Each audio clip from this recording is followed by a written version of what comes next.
Oh, let me turn this volume up so I can hear. Let's get straight.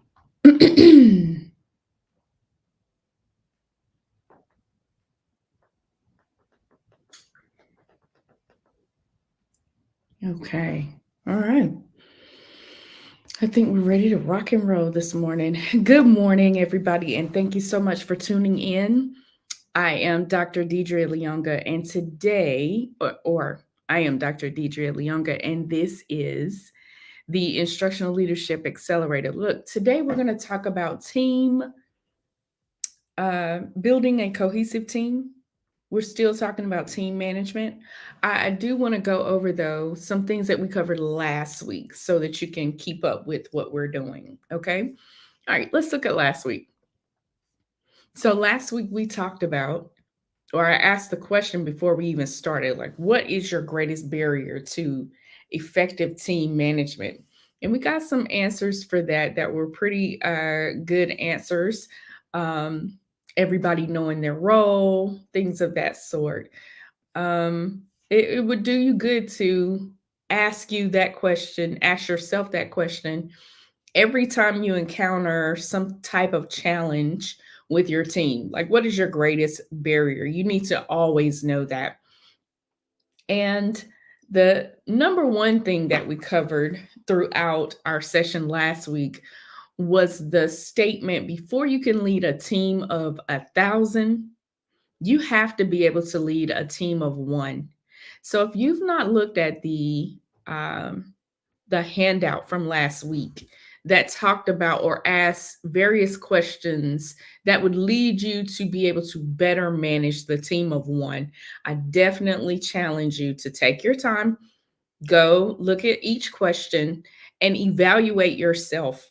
There are so many times that we place the blame on our teammates, or we feel like we don't have a good team, but there's another leader that could come in and manage that same team and get a maximum productivity from that same team that you feel like you can't manage. I'm just trying to share with you that more times than not, the problem is not always the team. Sometimes, more times than not, the problem is us, the leader.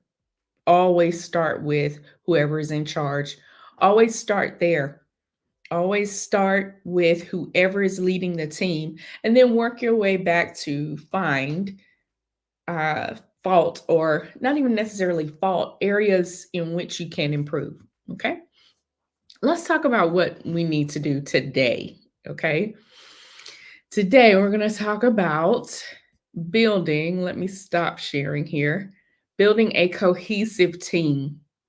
I think you kind of need to figure out what cohesive is for you, and what does a cohesive team look like.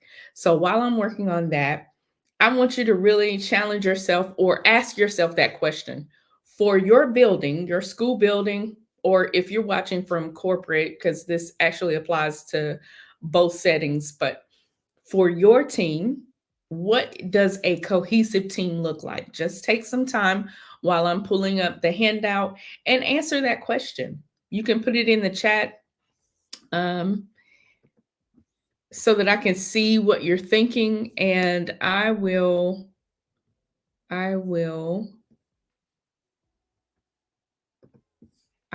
respond once I see your comments. Okay, let's pull up today's handout.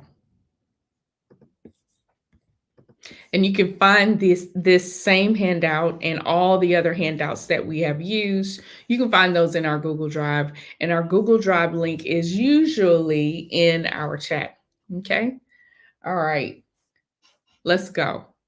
So my first question today is, what have you done to improve your ability to lead the team of one? So that just speaks to last week when we were talking about, in order to lead 1,000, you can't lead 1,000 if you can't lead the team of one, and that team of one is you.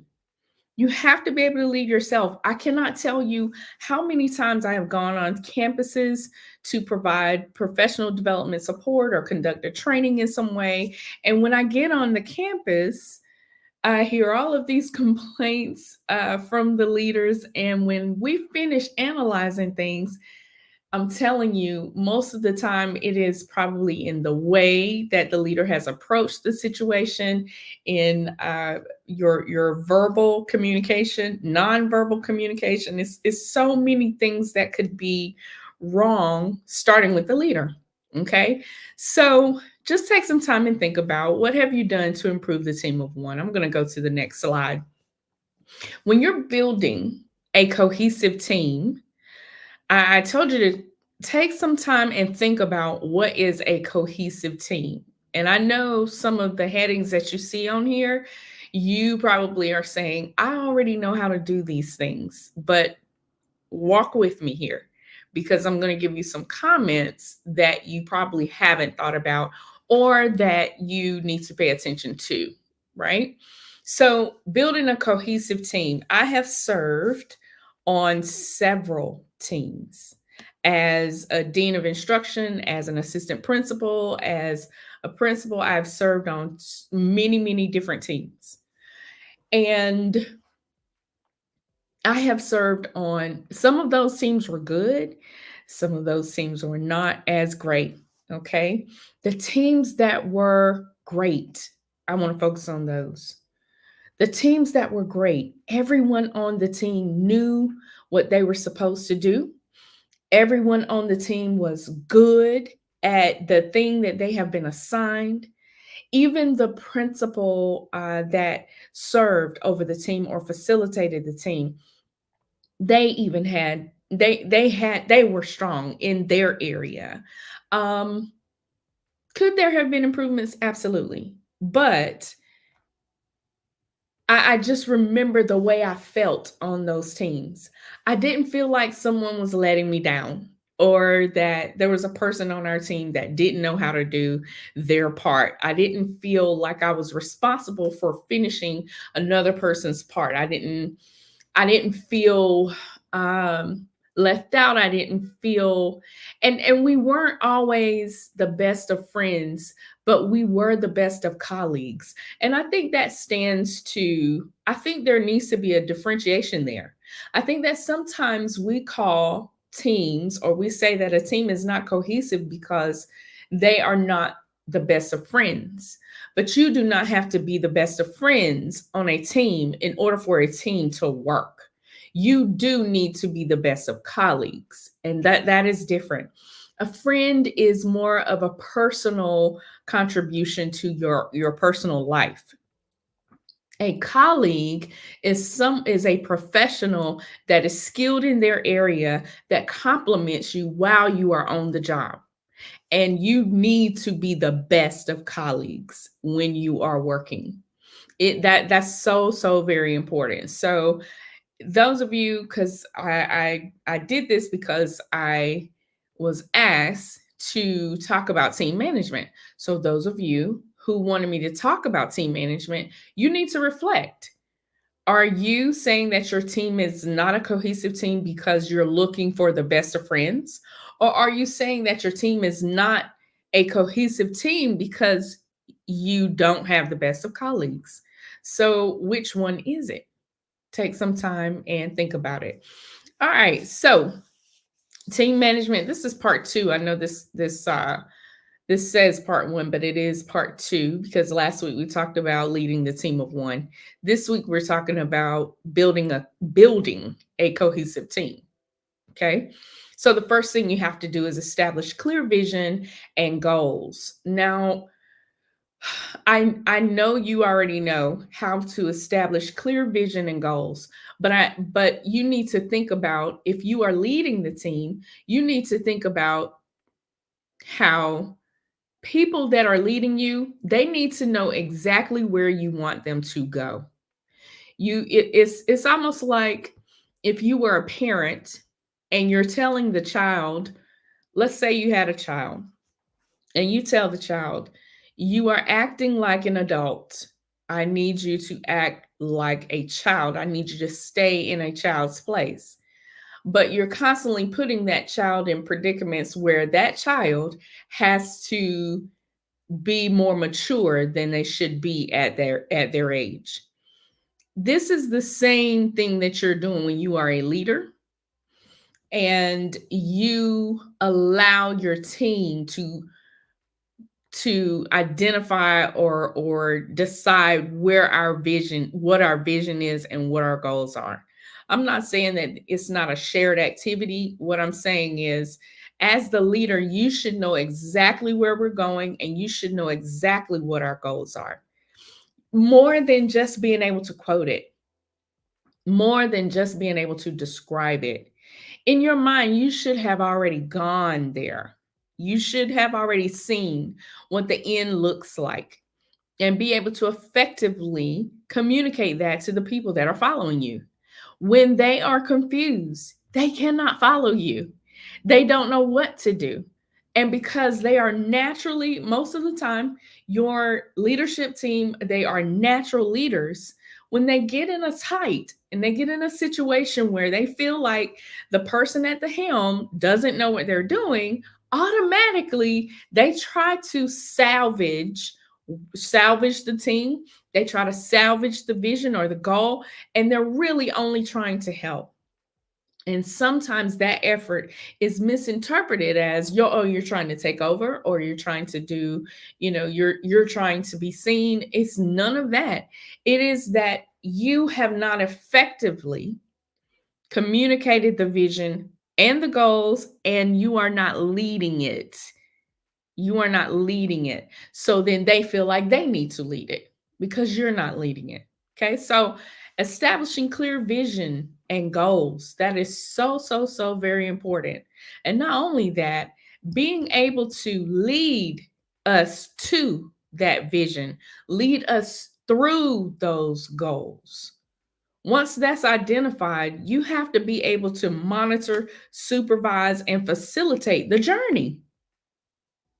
What we do is we come up with the vision, we come up with the goals, and then when it's time to supervise and facilitate and manage the journey, we delegate that part to everybody. And you can't do that. Especially, my speech is usually towards low performing schools. So especially if you are a low performing school, right? Or you're leading a low performing school, you can't do that. Okay? So make sure you establish clear vision and goals. The second one is determine or define roles and responsibilities. Okay. So now we're delegating. Now we're saying, okay, this is where we're going. This is what I've looked at the process. This is what it is going to take for us to get there. And these are your strengths, Mr.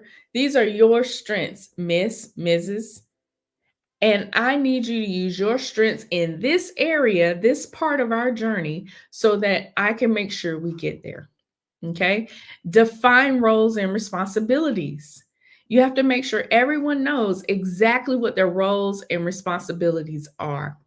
And then sometimes I know it's easy. The low hanging fruit is to assign responsibilities to the areas in which they're strong. But if they're willing to learn, you can really provide them or place them in any area if they're willing to improve or they want to learn in those areas, right? But you need to be able to provide training, to provide professional development. Now, what I see most instructional leaders doing is they provide that professional development. It's always through the hands of an outside source or someone else that is in the building, and you can do that. And I totally agree with that. Listen, I do provide professional development and I appreciate every opportunity that you guys provide me. The other thing that you need to think about though is, as an instructional leader, you need to be able to do this process, or at least have some prowess and know what training we need.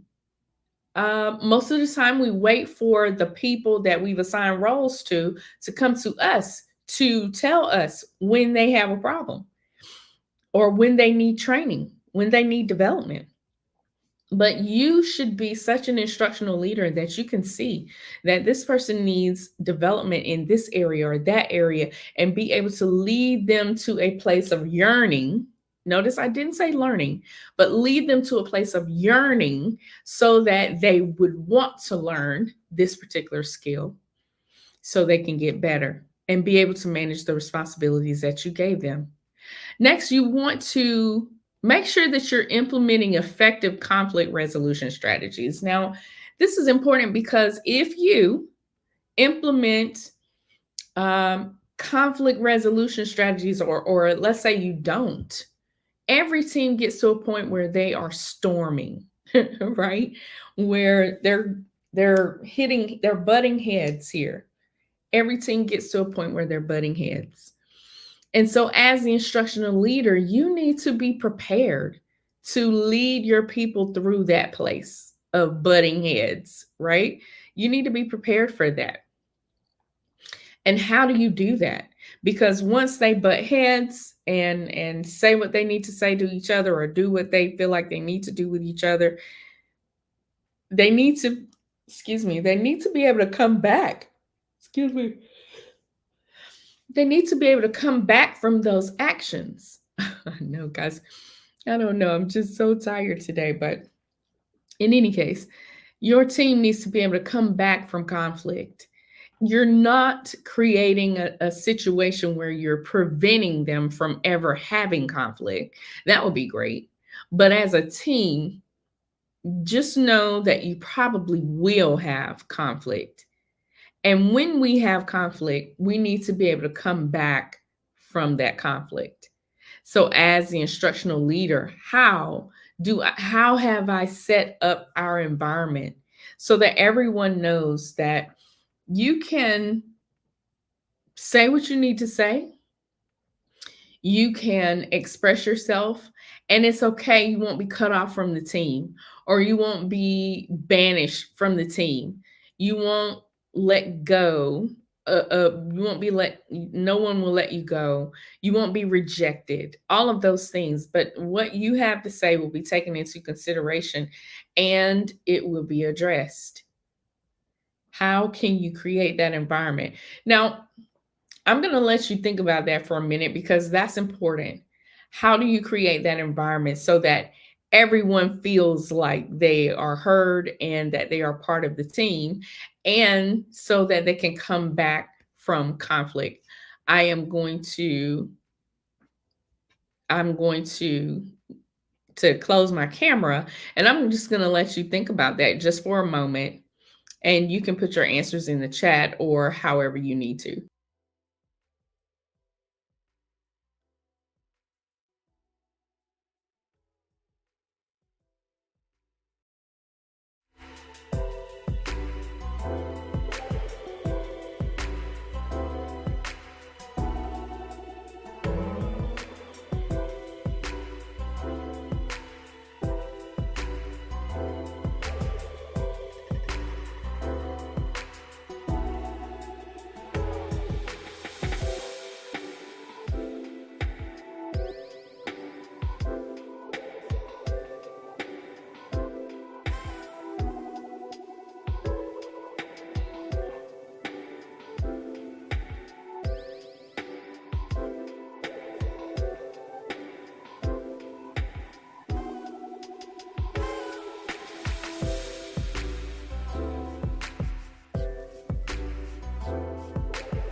All right. Okay. So I hope you took some time to do that. I'm going to tell you some things that I did, right? Some things that I did was, and this was whether I was the one in charge of the team or not. I kind of always had that knack for bringing people together.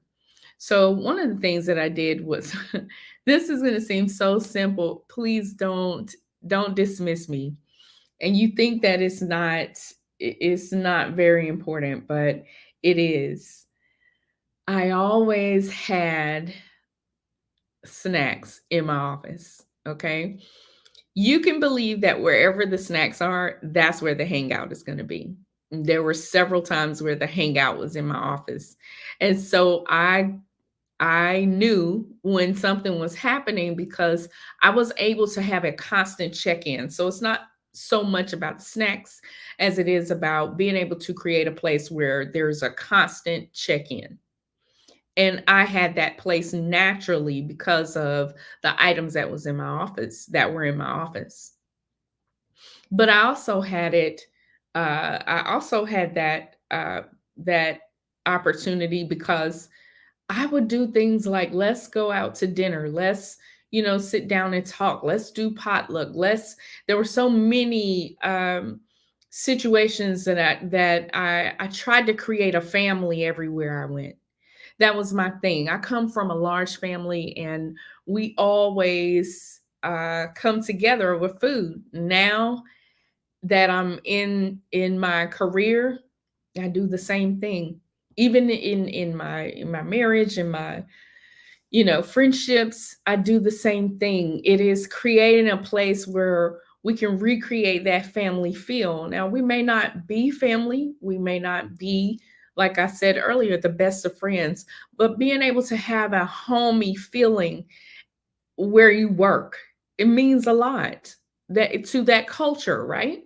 To the culture of your building, it means a lot. It makes people feel comfortable. It allows people to be able to communicate what they want to communicate without being judged, right? And so that was one of the ways. The other way that I created that constant check-in was to create the constant check-in. I had check-in meetings all the time. Like, you come, you sit down with me, and we scheduled a time to go over all of your responsibilities, for you to communicate to me whatever concerns you had, for you to tell me exactly what you needed. What do you how what support do you need? How can I better serve you as your leader? And having those constant check-ins allowed me and the person responsible for that part of our vision to be able to tell me updates and how they needed assistance. So, creating those constant check ins really does help implement effective conflict resolution strategies. The other thing is establishing how are we going to talk to each other. That is extremely important. Are we going to yell in this office when we close the door, or are we going to speak professionally to each other and with respect? What does respect look like on our team? Because let me tell you, sarcasm is not respect. And I know that in the education setting, because we teach children, and I don't know what it is about students, but they kind of bring out the sarcasm in you.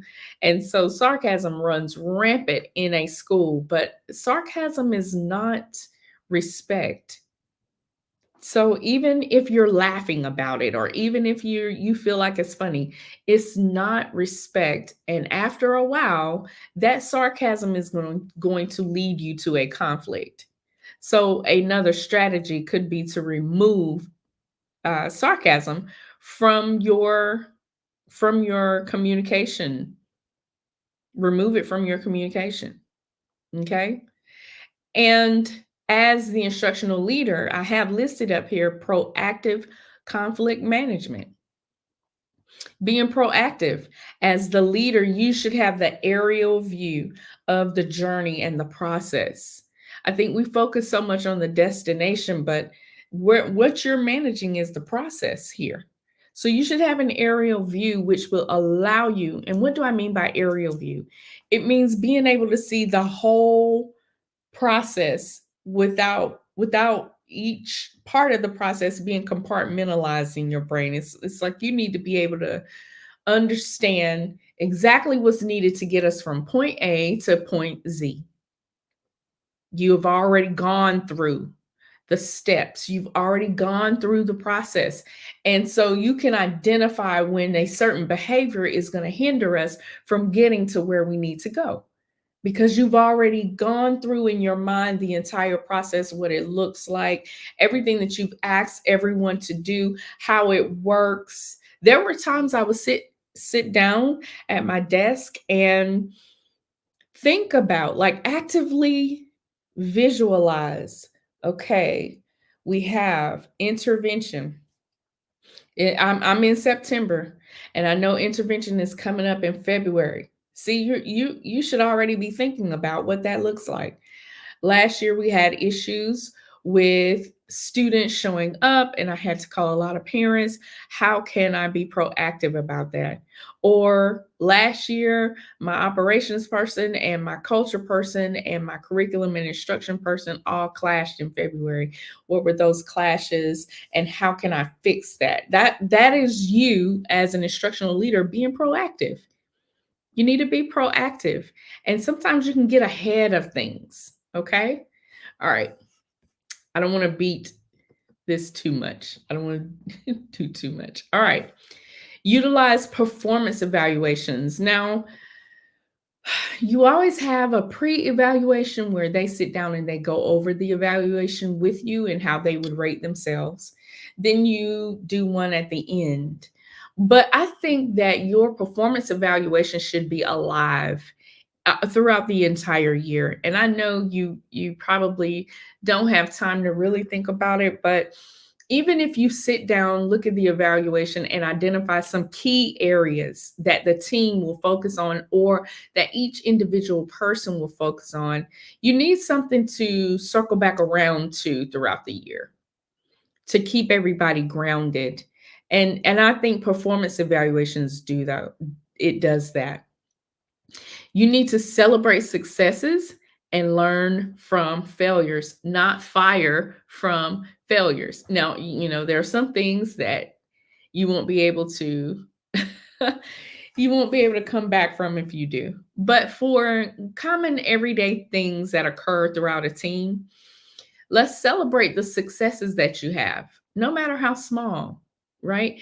Something as small as celebrating birthdays, um celebrating, maybe someone is having a baby, maybe someone is getting married, celebrating personal things, and celebrating um as a team when your department grows, when you are getting closer to our destination, when you're walking well in our journey towards the destination or towards the goal, when you're doing a great job, I think those things should be celebrated.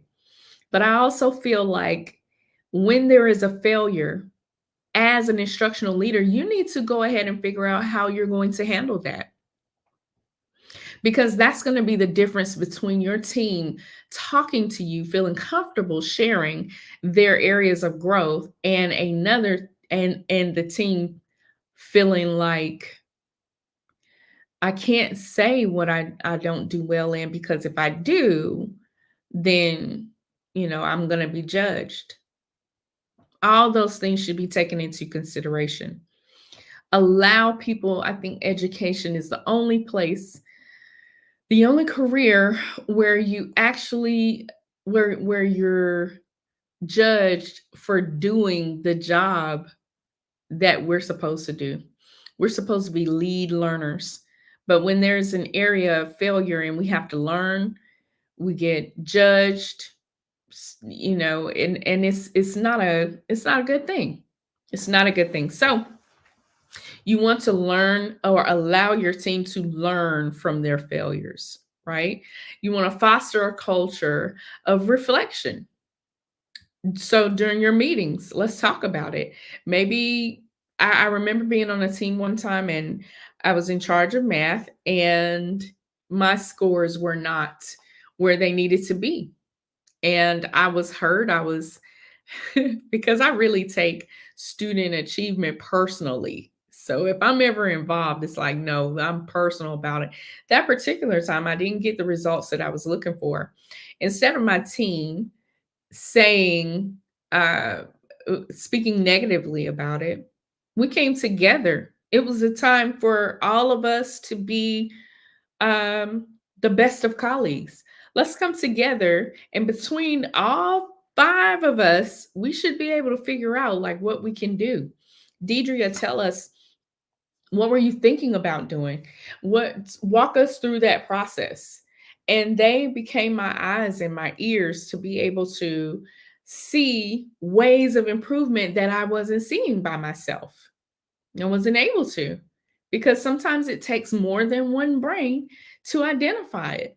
They became my sounding board so I can talk out loud. And I began, as I started to tell them the direction that I'm going in, I started to hear myself say certain things, and I'm like, "Oh, okay, scratch that. Let's go back." Because we were the best of colleagues, I was able to do that. There was an environment that was created to protect me from feeling bad about failure. No, you don't want to feel bad about failure. You want to feel like, what can I do to fix it? That's what you want to feel. Okay. And then the last thing is adaptability. Now, we didn't get to go over the different types of leaderships. Maybe we'll go over that later. But in there is a leadership um, that it's what I say or the highway. And you carry yourself in a way where people don't want to offer you suggestions or, excuse me, or alternate ways of doing things. You have to be adaptable. You have to be flexible in processes, and you have to have a responsive leadership to the changing educational landscape, right? You have to be able to be adaptable. What you wanted to do may not always work. So you may have to change, and it needs to be okay. Your team, while they're facilitating, they need to feel okay with switching lanes midstream. They need to be okay. Or it's what I call pivoting. You have to have pivoting power, okay? When you are working with your team, if you want it to be cohesive. And when you pivot and you have a team that is pivoting with you, it requires more communication so that the transition or the turn is smooth. It doesn't always have to be in jerking fashion for things to change. It can be smooth if you have the right communication. Okay. All right, guys. These are my points for building a cohesive team. I hope that you were able to get something from it. If you are, hey, look, DM me, inbox me, do whatever you need to do. I am so excited that some of you have inboxed me and talked to me about instructional coaching or instructional leadership coaching. If that's something that you're interested in, definitely email me or hit me in my or slide in my DMs. Okay. Or inbox me. And I would love to talk to you about how I can be your instructional leadership coach. Um, and I'm going to tell you that it started, I really had not thought about being anyone's instructional leadership coach because we're working with campuses and things of that sort. But someone asked me if I would consider it because they were in a situation where they did not, their district provided them leadership coaching, but they didn't trust the coach that they were assigned.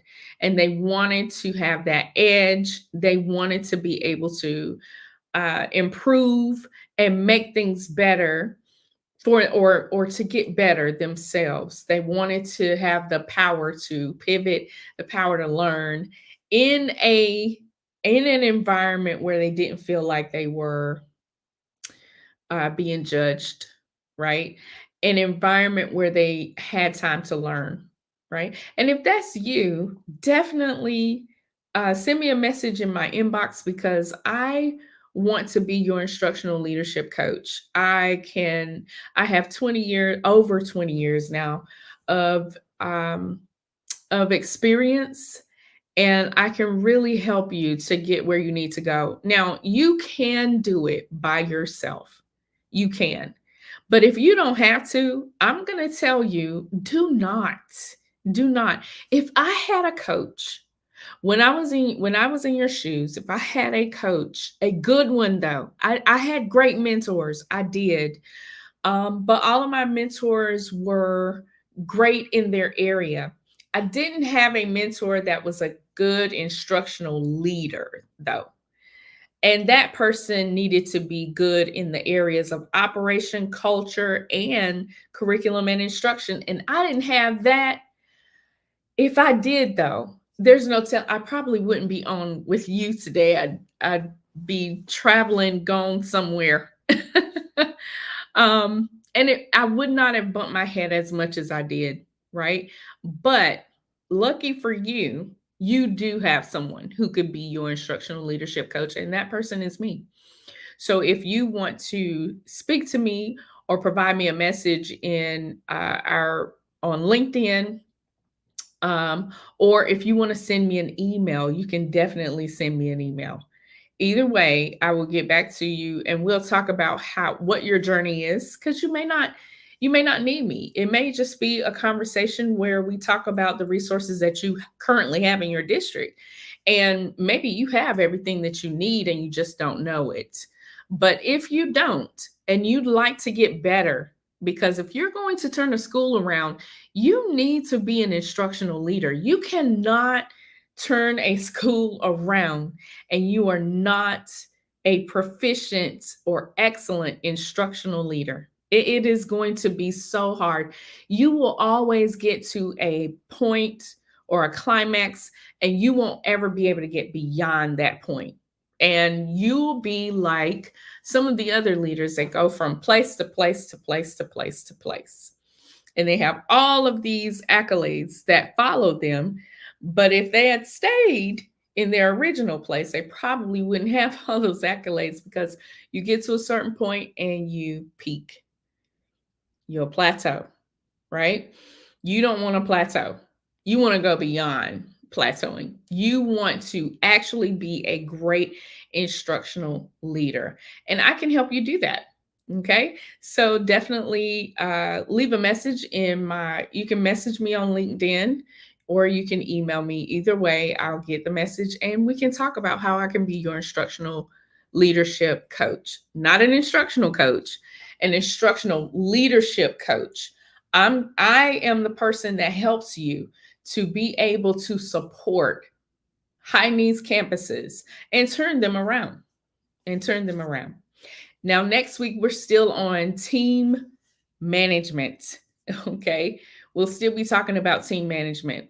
If you're just now joining, make sure that you go back and watch part one and that you finish the rest of or go back to the beginning of today's message, building a cohesive team. There were some excellent gems in both of them. Okay. All right. You guys have a great day and I hope you have a great week.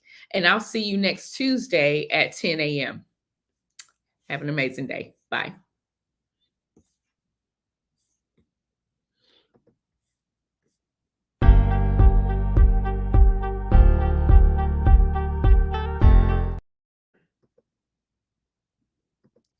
What was that about? Anyway.